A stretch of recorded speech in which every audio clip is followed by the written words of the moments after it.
So Lexus premiered their first all-new electrified LFZ concept vehicle. Now, while I wasn't expecting to see a production-ready vehicle, I was curious to find out what Lexus had put together to compete in this EV market.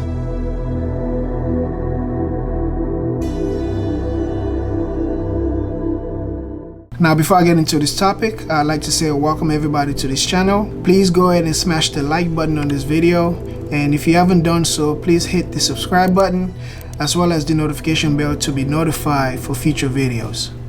So ladies and gentlemen, this is the LFZ concept vehicle from Lexus. Now, to understand where Lexus is going and why Lexus is taking so long to join the EV market, you will have to go back to the beginning stage of Lexus design. This was when they first started making luxury vehicles back in the original Covenant days when they created the Lexus LS 400. Now, Lexus have always tried to take their time to design and produce some of the best luxury vehicles. So it's understanding why Lexus is taking their time to design this vehicle and make sure they do it right.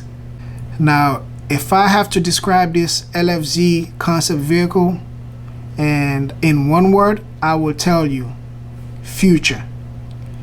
Future because of the technology that I'm seeing and the technology that is packed into this vehicle, and it's pretty much telling you where the EV market is going to go. Now, we all know this is still a concept vehicle, and concept does not always transcend to production.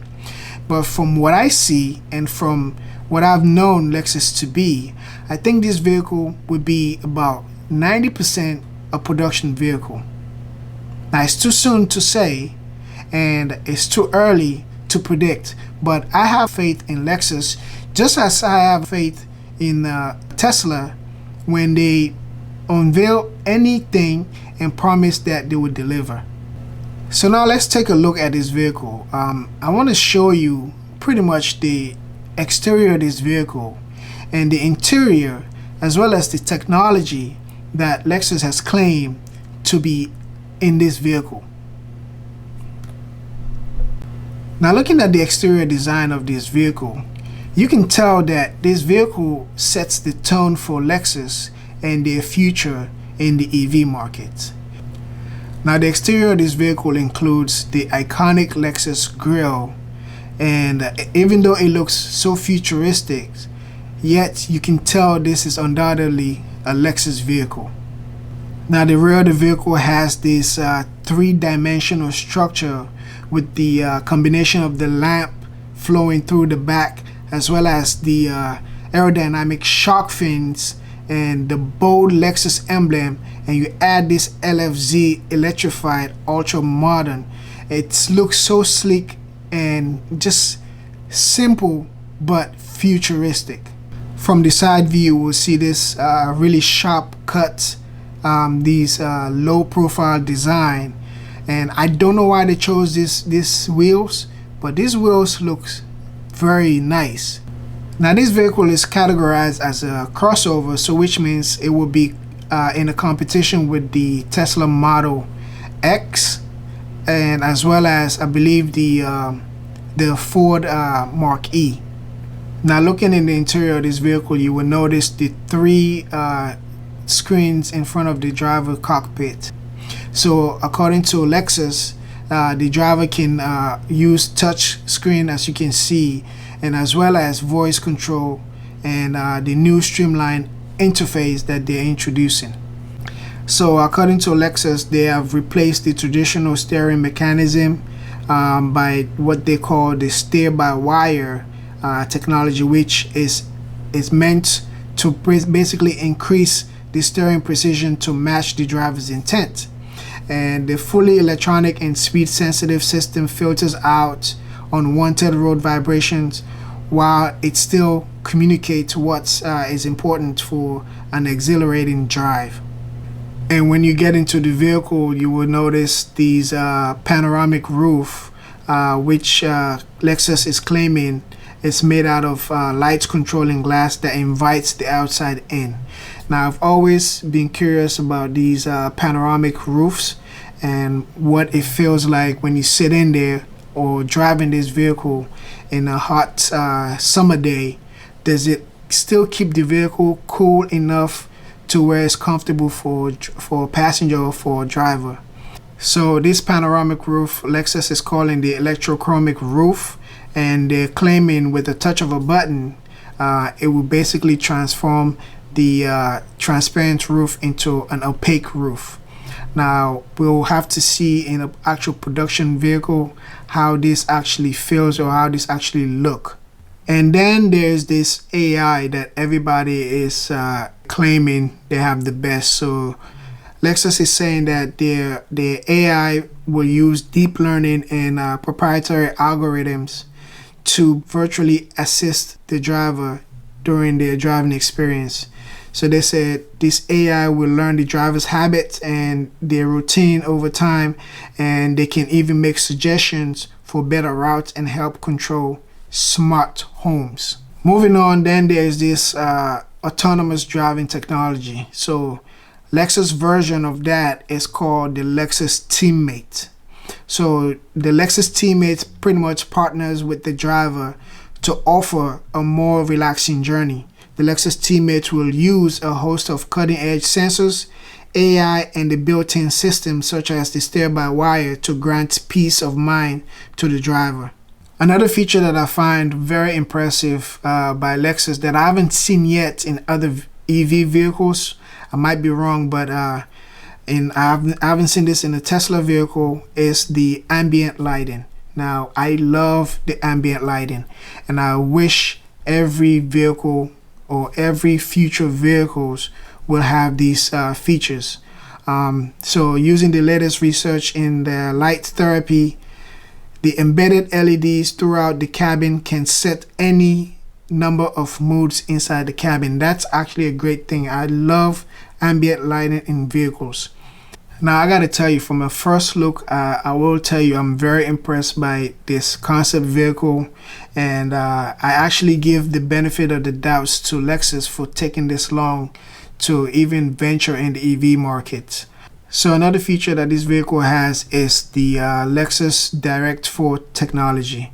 That in a nutshell just means that each wheels has its own independent motors, and Lexus is claiming that you have the ability to switch between a front, rear, or all-wheel drive for an unparalleled stability while accelerating and cornering. So this technology gives you an instant direct power to individual wheels as needed, and it helps the driver maintain control under all conditions. And another thing that Lexus is doing that I don't think I've seen or heard of any other EV makers are talking about or doing, especially Tesla, since they're the leading EV makers at the moment, is torque vectoring. I have not seen torque vectoring in any vehicles. I know Tesla tried to manipulate their braking system to help the vehicle turns, which works.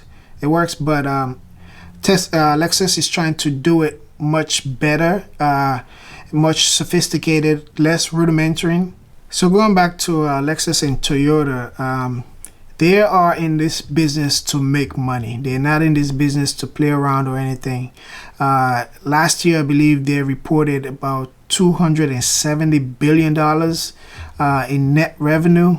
That's mind-blowing, and they know their internal combustion engine as well as their hybrid vehicles makes them a lot of money, and it takes about 20 times more battery to create one electric vehicle compared to the hybrid vehicle. So you can see why they're taking their time. They're easing their way into the EV market. They're trying to please some of the people that still like the whole internal combustion engine vehicles, while at the same time making their way to the 1% people like us that are trying to pretty much march into this EV market. I think once the EV market gets to a point where it makes enough revenue as the internal combustion engine as far as volume, I think Lexus will get into this market really hard.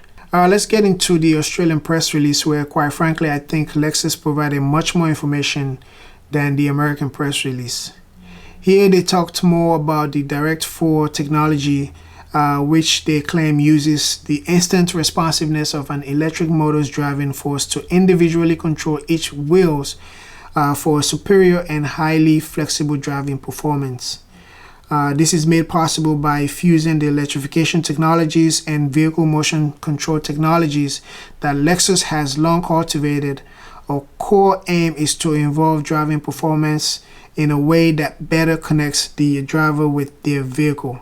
Now, as we've seen the interior of this vehicle, Lexus is saying that the interior is equipped with a Tazona cockpit, and it features an open and minimalistic design. The interior embodies an elevated level of human-centered Lexus approach. This vehicle is going to be a very big competition in the market, and I hope Tesla and other EV makers are ready to stay on top of their game. So ladies and gentlemen, if you find this video informative, please do not forget to hit the like button, and if you haven't done so, please make sure you hit the subscribe button as well as the notification bell to get notified for videos like this or similar videos that has to do with vehicle technologies, finance, and anything related to tech talk. Lexus also pretty much stated that by 2025 they will introduce about 20 new vehicle models, and these models includes the BEVs, they also include the PHEVs, the HEVs, and other electric vehicles. Diverse product lineup. And another thing that I noticed on this press release that I think we can talk a little bit about, that I think they kind of got left out a little bit on this premiere, is their new Shimoyama Technical Center, which I think is their new headquarters or their performance testing headquarters. And what I like about it is that this center literally has this new test course, and they pretty much have all the designers and the engineers all on site at this new headquarters. At the end of this premiere, the CEO of Lexus not only stated that they have multiple other models coming out, but it was literally standing in front of, you know, this LFZ with 4 other vehicles under drapes, pretty much teasing us with what Lexus is working on. Alright, ladies and gentlemen, I know we have a lot more to discuss about this vehicle, this premiere, and I cannot wait to hear your opinions, your questions, your concerns. Please drop them down in the comments down below so we can talk more about it, and I will make additional videos or future videos as we get more updates about this LF-Z Electrified. If you've stuck with me throughout this video, please do not forget to smash the like button to help the YouTube algorithm to keep my video on rotation. I want to thank you for watching this video. If you haven't subscribed yet, please make sure you subscribe to this channel. This channel is all about tech talk, a little bit of finance, travel, and family lifestyle. But at the meantime, we're focused more on tech talk, as we know this is the hottest topic with the EV markets becoming one of the biggest markets. So yeah, thank you again for watching this video. So I'll see you on the next one.